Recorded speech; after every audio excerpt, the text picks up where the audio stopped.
Bonjour tout le monde, welcome back. Alors aujourd'hui, j'ai envie de vous démystifier qu'est-ce que l'épuisement professionnel, communément appelé le burn-out. Parce que c'est un terme qu'on entend énormément parler au cours des dernières années et encore plus depuis le début de la pandémie. Mais il y a beaucoup de choses qu'on mentionne au sujet de l'épuisement professionnel qui sont pas toujours vraies. Donc aujourd'hui, je veux parler avec vous de c'est quoi exactement l'épuisement professionnel, comment est-ce que ça peut se manifester et surtout d'essayer de trouver des solutions pour éviter d'aller en burn-out. Donc si ça vous intéresse, restez avec moi. Commençons par une définition. Selon la Commission de la santé mentale du Canada, l'épuisement professionnel peut se définir comme suit. Donc, on parle d'une combinaison d'épuisement émotionnel, de dépersonnalisation et d'un faible sentiment d'accomplissement personnel causé par un stress chronique ou une insatisfaction au travail. Donc, on a la mention d'épuisement émotionnel, on a la mention de faible sentiment d'accomplissement personnel, et on a la mention de stress chronique, qui sont des éléments qui sont super importants dans la définition parce que ce sont des facteurs qu'on est en mesure de pouvoir jouer, qu'on est en mesure de pouvoir toucher dans notre emploi actuel.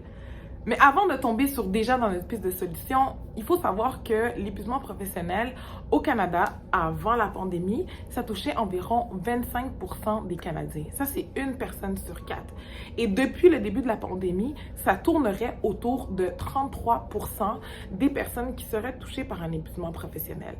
Donc, on le sait, depuis le début de la crise, il y a des nouvelles tâches qui sont arrivées, il y a des revirements de situation dans les organisations, il y a des mandats connexes qui se sont joints, qui fait en sorte que, déjà, personnellement, on peut être stressé de vivre cette situation-là et que professionnellement, ça peut apporter une surcharge qui devient difficile parfois à porter. Pour nous, en tant qu'individus, des éléments qu'il faut qu'on soit très vigilant, qui peuvent nous donner un indicateur qu'on pourrait peut-être tomber en épuisement professionnel, c'est, par exemple, si c'est extrêmement difficile de faire des actions régulières, de faire du travail quotidien, si on a de la difficulté à se lever le matin du lit, si on a des pleurs qui sont inconsolables, des pleurs qui ne s'arrêtent plus et qu'on n'est pas en mesure de pouvoir mettre le doigt de pourquoi est-ce qu'on se sent comme ça.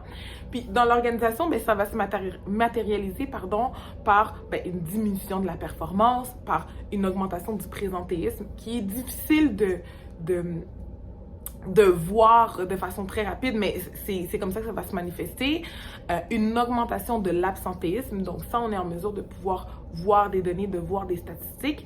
Et pour certains individus, ça va aussi se présenter comme des retards fréquents dans le travail, de tomber souvent dans la lune, de moins être présent durant les rencontres. Donc, ce sont tous des facteurs que vous et l'employeur, vous pouvez le plus possible être en mesure de mettre le doigt dessus pour voir si est-ce qu'on s'enligne vers un épuisement professionnel. Si l'épuisement professionnel touche les femmes et les hommes, les femmes seraient touchées en proportion un peu plus grande avec 36% comparativement à 31% pour les hommes.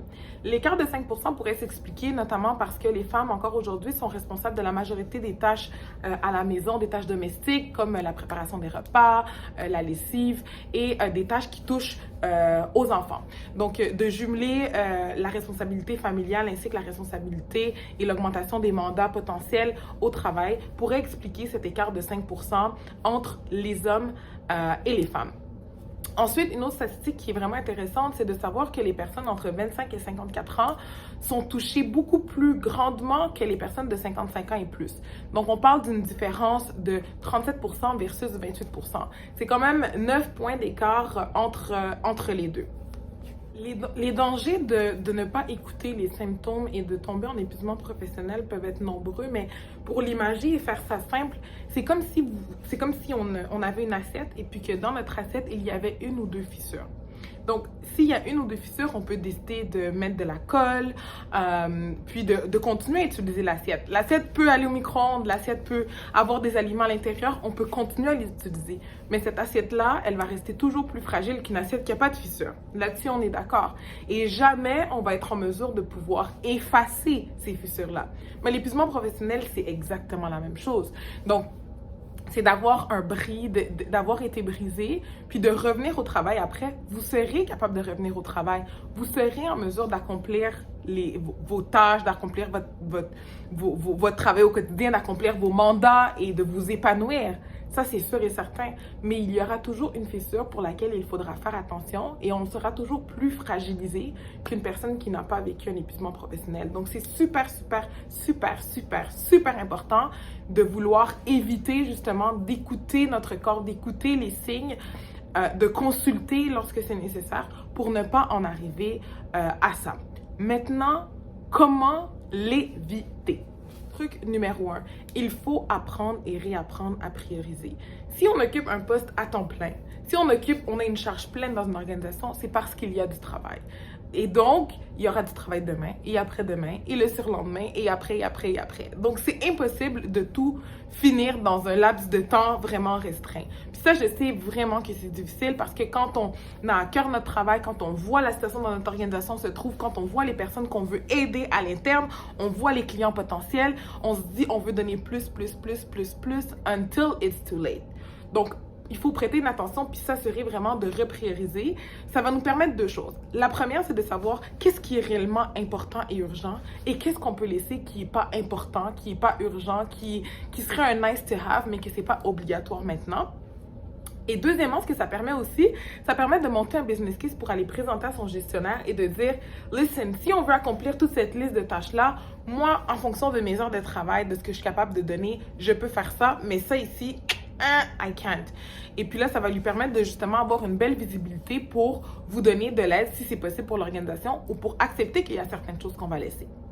Truc numéro 2, il faut s'écouter. Le corps nous envoie des signes. Donc parfois, c'est important de se dire, OK, là, j'ai juste besoin d'avoir un petit peu de repos, je dois avoir du recul, je dois me déconnecter. Et donc, de prendre des congés, c'est quelque chose qu'il faut faire pour nous, justement, pour recharger notre batterie, pour s'assurer qu'on ne créera pas de fissures dans notre assiette. Et finalement, truc numéro 3, c'est de travailler en équipe. Donc, ça peut paraître simple, là, ce que je suis en train de dire, sauf que le travailler en équipe, ça veut dire que quand notre assiette est pleine, quand on en a un trop plein, c'est de pouvoir relay sur son équipe, de s'asseoir puis de dire, là, team, je vous le dis là, en ce moment, c'est beaucoup plus difficile pour moi, j'ai besoin d'aide, j'ai besoin de votre soutien pour qu'on, justement, en équipe, on arrive à mener à bien les mandats pour le bien de l'organisation. Donc, votre équipe, elle va vouloir vous aider parce que vous êtes supposé avoir un objectif commun. Puis vous, ça va vous enlever du stress parce que qui sait, peut-être qu'il y a quelqu'un dans votre équipe qui présentement, c'est un petit peu plus lourd ou présentement, il est capable d'en prendre un petit peu plus. Donc, n'hésitez pas à relay sur les membres de votre équipe. Alors, c'est ce qui conclut ma capsule sur le burn-out, l'épuisement professionnel. J'espère que ça vous a aidé. J'espère que vous allez vous écouter, prendre soin de vous. Dites-moi dans les commentaires le truc qui vous a le plus surpris ou la statistique qui vous a le plus flabbergasté. Et puis, je vous dis à très bientôt dans ma prochaine capsule. Bye bye!